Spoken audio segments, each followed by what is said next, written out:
I'm James Maloney, Machinery Editor with the Irish Farmers Journal, and I'm joined with Arthur Byrne, who's the Public Safety Manager for ESB Networks. We're working together on a joint venture for the Safe Family Farms campaign, which is all about farm safety and the use of electricity, Arthur, isn't it fair to say? Yeah, and we're delighted to be involved with Safe Family Farms, James, because there's been so many accidents with farms and farmers working near electricity wires, and while electricity is a very powerful and versatile and important source of energy, the problem is that if you're using high machinery, particularly near overhead wires, there's a real risk of electrocution, and sadly there have been fatalities involving farmers where they've used high machinery and hit poles and damaged stays, and we're here today, I suppose, to raise the awareness of the importance of knowing where the electricity wires are and staying well clear of them. Now, I'm a farmer, so I presume the ESB are putting up all these stays for no reason. They have a role to play.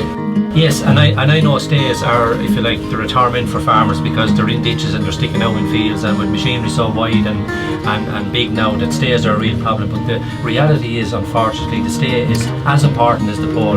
Like if I look up at that pole and say there's a ton of force at the top of that pole in the wires to keep them up off the ground and keep them over fields and keep them well clear of machines, the stay has to provide, if you like, that force to balance the pole so the pole doesn't keel over.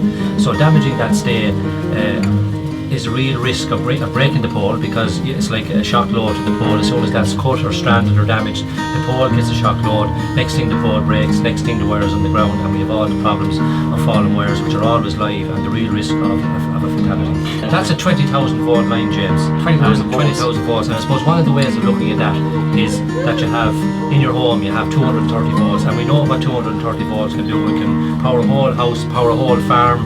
Recognising that is to know the power of the electricity, know the power is in 20,000 volts, and to stay well clear, and that's what we're here today. Believe me, with 20,000 volts, like we've seen horrendous injuries with that, where people have been killed, but not alone that, they've suffered horrendous bodily injuries to their arms and legs especially.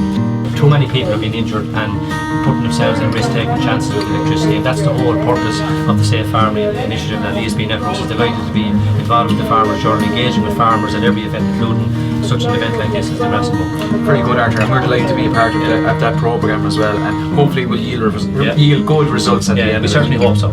Thank you, Arthur.